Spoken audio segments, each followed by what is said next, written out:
Baik, Assalamualaikum warahmatullahi wabarakatuh. Untuk kali ini saya nak jelaskan sedikit tentang orang yang menguruskan korban.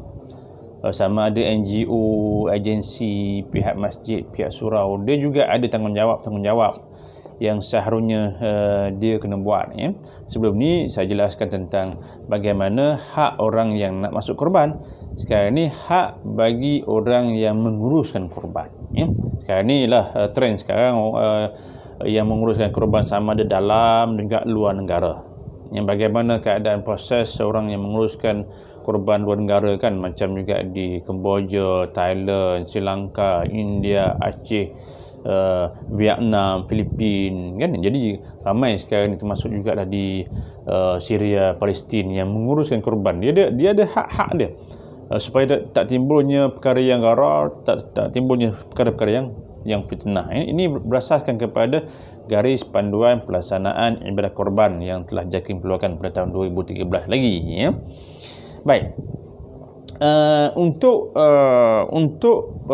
orang yang menguruskan korban oleh persatuan agensi syarikat yang ada dalam negara, Jadi bagaimana ya? Kalau pihak persatuan agensi, pihak syarikat yang nak menguruskan korban, dia hendaklah jelaskan dalam dia punya tawaran ke iklan sebagainya di mana-mana jua pun. Yang pertama, urusan jual beli akad tu mesti clear. Jenis haiwan korbannya apa, kan, lembu ke, kerbau ke, kambing ke, kena terangkan ya. Termasuk jugalah fizikal haiwan yang cukup syarat kena jelaskan ketika dalam iklan tu. Itu satu ya. Jadi urusan jual beli kena jelas, urusan jual beli akad jenis haiwan korban, termasuk jugalah fizikal korban tu ya. Kita kalau ikutkan cukup syarat cukup, tapi terlalu kurus ya. Jadi orang yang masuk dengan harga 700 contohnya, dia akan membezakan. Contohnya di Selangor lain dengan harga 700 saiz lembu, di Perak lain. Jadi dalam hal ini kena tunjukkan, katakanlah berat ke apa, jumlah fizikal lembu tu kena jelaskan supaya orang yang masuk ni dia berpuas hati. Baik, itu yang pertama. Yang keduanya adalah dengan kadar harga, kena jelas kadar harga dan juga kadar harga satu bahagian dan juga upah berapa. Yang tu kena jelas betul. Kena jelas dalam iklan, dalam apa juga iklan ke brosur ke, ataupun iklan dalam TV ke WhatsApp, kena jelas berapa untuk satu bahagian dan juga upahnya itu ya. Upah termasuklah upah pengurusannya berapa, bagi clear ya. Dan juga kena juga terangkan kaedah pengagihan. Kaedah dia nak agih daging tu bagaimana, kaedahnya itu ya, yang tu nak kena jelaskan. Ini kita fokus kepada yang buat dalam Malaysia, senang ya.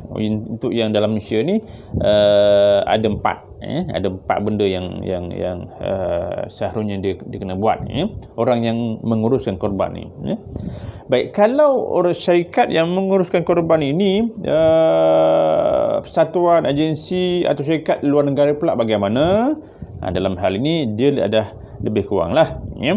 Contohnya urusan jual beli seperti akad jenis korban dan juga fizikal haiwan itu mestilah cukup syarat, juga kadar harga bagi satu bahagian berapa, dan juga kos pengurusan juga adalah berapa ya. Dan juga mesti kos pengurusan apa je pun juga mesti disebutkan ketika akad. Lepas akad dah tak boleh dah tak sah dah ya. Kalau lepas akad rupa-rupanya tak cukup sebagainya, yang tu tak sah lah ya. Dan juga menetapkan kos pengurusan yang terlibat di luar negara selepas akad lah ditanggung oleh persatuan, agensi atau syarikat dan bukan pihak individu. Maknanya katakan bahawa kita akad dengan orang yang menguruskan sembelihan kita ini, dia buat proses di luar negara. Ketika angkat itu kita kata 700 satu bahagian, dan juga dengan RM100 untuk pengurusan, kos pengurusan ya. mungkin ketika akad itu adalah nilai wangnya rendah lagi.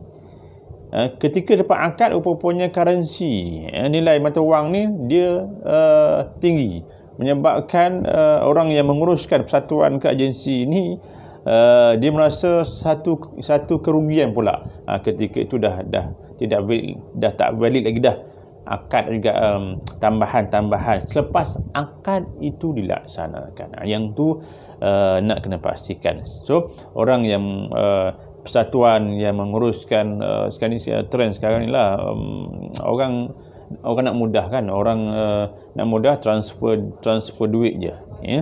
Sebab tu kita nak masuk korban ini kena betul-betul niat, dan juga bukan setakat kita nak transfer saja, mesti kita kena tahu elemen-elemen yang saya sebutkan tadi, kadarnya, haiwannya, upah pengusahanya, siapa yang jadi tukang sembelih, bagi clear betul-betul, bagi kita rasa sebab inilah ibadah yang direct kita dengan Allah Subhanahu Wa Taala, maka biarlah ibadat yang kita lakukan ini adalah ibadat yang dapat markah 100%, ya, bukan hanya sebagai satu adat dan juga budaya. Orang masuk kurban, kita masuk kurban, orang transfer, kita transfer, orang buy-in, kita pun buy-in sama juga, ya? Tapi kita tak tahu hak-hak orang yang menguruskan, hak-hak kita yang masuk. Sebab itulah garis panduan ini dibuat, ya.